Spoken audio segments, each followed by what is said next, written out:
Bismillahirrahmanirrahim.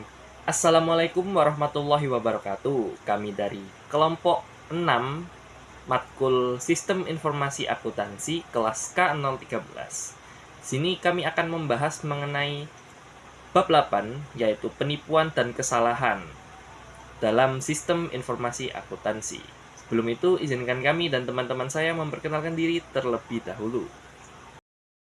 Anggota kelompok 6 yang pertama Danis Aisy Sifaur Rizky dengan NPM terakhir 202, yang kedua Muhammad Fikri Raka Andarwa dengan NPM terakhir 250, dan saya sendiri Raihan Afif Ramadan 274, yang keempat Nadia Nur Kholila dengan NPM terakhir 386, yang terakhir Ardana Reswara Putra Afandi dengan NPM terakhir 393.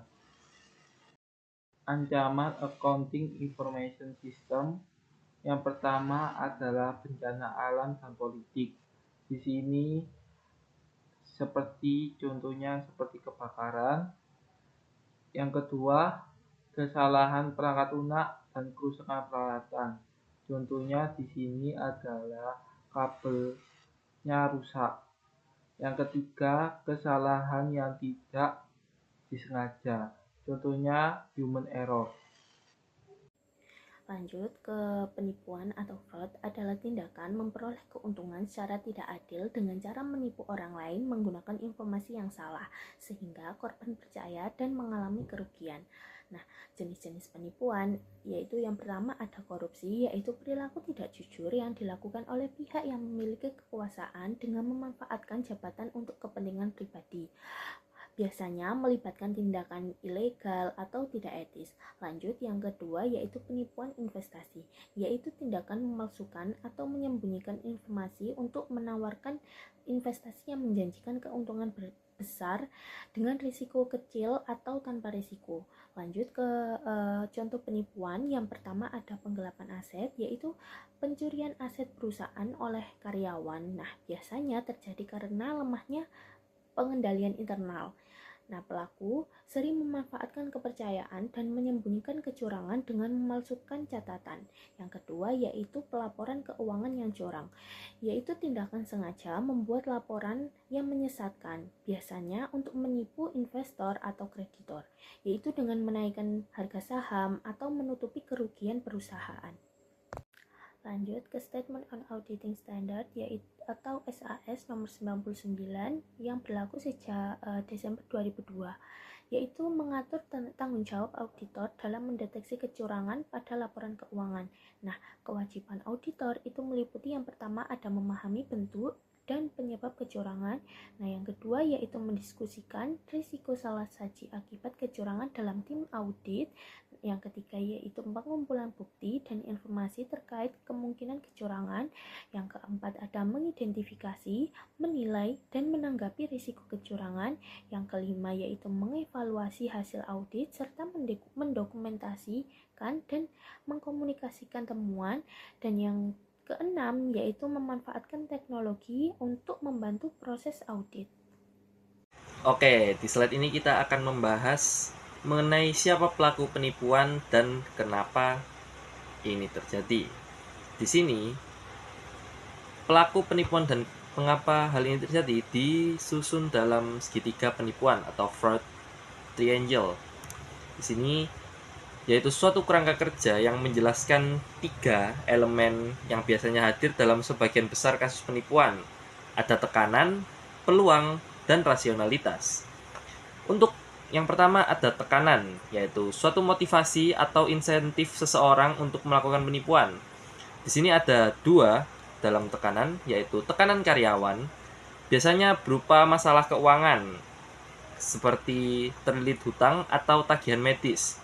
Lalu ada tekanan emosional, seperti adanya rasa takut dalam kehilangan pekerjaan, atau bisa juga dari tuntutan gaya hidup seperti kecanduan judi atau narkoba. Lalu ada tekanan laporan keuangan, yaitu motivasi manajemen untuk memanipulasi laporan keuangan agar dapat memenuhi ekspektasi pendapatan untuk mempertahankan harga saham atau bisa juga untuk mendapatkan bonus. Lalu ada peluang. Di sini ada 3, yaitu suatu kondisi atau situasi yang memungkinkan seseorang untuk melakukan dan menyembunyikan perbuatan penipuan ini tadi. Yang pertama ada melakukan penipuan, yaitu melakukan tindakan seperti pencurian aset atau manipulasi data. Lalu yang kedua ada menyembunyikan penipuan. Biasanya ini untuk menjaga agar penipuan ini tidak terdeteksi. Contohnya seperti melalui menunda pencatatan piutang atau memanfaatkan jeda waktu transfer antar bank. Lalu yang ketiga ada mengkonversi menjadi keuntungan pribadi. Dalam kasus ini, biasanya seseorang ini akan mengubah hasil penipuan ini menjadi uang tunai atau manfaat lain seperti kenaikan gaji atau kekuasaan. Lalu yang selanjutnya ada rasionalisasi atau rasionalitas, yaitu cara pelaku untuk membenarkan perilaku ilegal mereka di dalam pikiran mereka sendiri. Contohnya seperti pembenaran, kayak berpikir, di sini saya cuman mengambil apa yang menjadi hak saya, atau saya hanya meminjam uang itu. Lalu ada juga sikap, yaitu berpikir bahwa aturan perusahaan ini tidak berlaku bagi mereka. Dan yang terakhir ada kurangnya integritas, di mana orang dalam perusahaan ini mendahulukan keinginan pribadi di atas dari kejujuran. Penipuan ini cenderung terjadi ketika ketiga elemen ini hadir secara bersamaan, di mana seseorang yang memiliki tekanan yang besar ketika melihat celah atau peluang, mereka akan melakukan tindakan penipuan ini tadi. Yang selanjutnya di sini ada penipuan komputer, yang merupakan segala bentuk penipuan yang membutuhkan teknologi komputer untuk melakukannya, seperti pencurian data digital. Nah, kasus ini seiring berjalannya waktu akan terus meningkat dikarenakan beberapa alasan. Yang pertama ada terdapat banyak situs online yang menawarkan cara membobol. Yang kedua, ada banyak kasus penipuan komputer tidak terdeteksi. Yang ketiga, sebagian besar penipuan komputer tidak dilaporkan ke pihak berwenang. Yang keempat, aparat penegak hukum tidak mampu mengimbangi pertumbuhan teknologi. Ada jenis-jenis penipuan komputer, ada 5, yaitu yang pertama penipuan input, yang merupakan pengubahan atau pemalsuan input komputer seperti pemalsuan nominal harga. Nah, kemudian ada yang kedua yaitu penipuan prosesor, di mana mencakup penggunaan sistem tanpa izin seperti penggunaan komputer perusahaan untuk bermain situs ilegal. Yang ketiga ada penipuan instruksi komputer yang merupakan pengubahan perangkat lunak perusahaan, penyalinan perangkat lunak secara ilegal. Yang keempat ada penipuan data yang merupakan penggunaan, penyalinan, penelusuran, pencarian atau perusakan data perusahaan. Yang kelima ada penipuan output yang output akhir ini dapat dicuri, disalin atau disalahgunakan seperti pemalsuan slip gaji. Di sini ada mencegah dan mendeteksi penipuan dan penyalahgunaan.